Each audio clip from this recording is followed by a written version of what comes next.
لکه بنگلاديش دا زمونږ د مسلمانانو وطن دی، د دې صدر، وزیر اعظم او د کابینې ممبران ټول مسلمانان دي، خو د دې په پارلیمنت کې علما نشته. حالانکه په بنگلاديش کې ډېر زیات علما دي، هسې په مدرسو کې تبلیغیان به هم ډېر زیات دي. د هغې د ریونډ د اجتماع نه چې کوم دی غټ اجتماعات کېږي، لیکن اهم ځای چې کوم دی پارلیمنت دی. دا پارلیمنت هغه علماو خالي پاتې کړلی، دې ته هغو خپل نماینده نه دی لیږلی.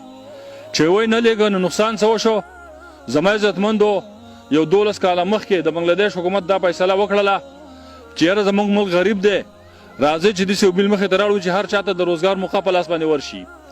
نو یو بیل یې مخې ته راوړ، په هغې کې ولیکل چې کومه زنانه ځان له چې کوم دی جسم فروشي کولی شي او هغه ځان له خپله چکله چلولی شي، هغې ته به کولا او اجازت وي، په هغې به هېڅ پابندي نه وي. دا د مسلمانانو وطن دی بنگلاديش، او د دې صدر مسلمان دی، د دې وزیر اعظم مسلمان دی، د پارلیمنت ټول ممبران مسلمانان دي، لیکن دا بیل مخې ته راغی او دا د قانون حصه جوړه شوله.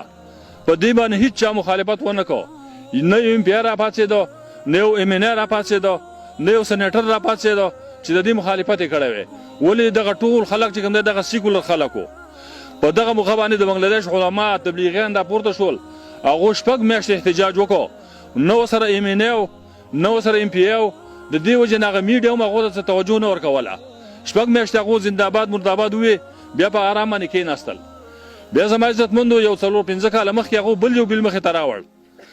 هغه بیل مخې ته راوړ چې یاره د اسلام زموږ سره زیاتی کړلی، په میراث کې د سړي د هلک او د جنۍ حصه کې فرق کړلی.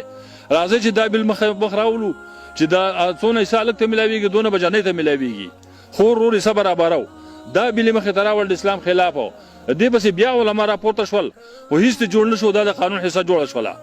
او دغه بل د زنا او دغه بیل هم د قانون حصه جوړه شوله. زموږ یو عالم لګیا خبره کوله، وی زه ډاکې ته تللی وم او د هغه ځای یو عالم خپله بېکسي خپله کمزوري ښکاره کوله. نو زه داسې په یو دروازه باندې په یو ګله باندې روان کړم، وی ما ته ویل چې راشه زموږ د علماو چې موږ د سیاسي میدان خوشی پاتې کو، موږ ته څونه نقصان راورسېده، راشه تا ته زه د هغه نقصان هغه ځای ښکاره کړم.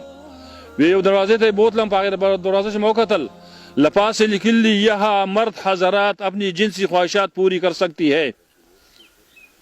دا د مسلمانانو وطن دی. په دغه ملک کې د اسلام سره دا حشر وشو. دلته موږ ته وایي دا مولا په جومات کې ولې نه کیني، دی په مدرسه کې ولې نه کیني، دی په اسمبلۍ کې څه ګوري. وایي زما عزتمندو چې هغه مولا په قلاره کېناستو، د هغو سره دغه حشر وشو.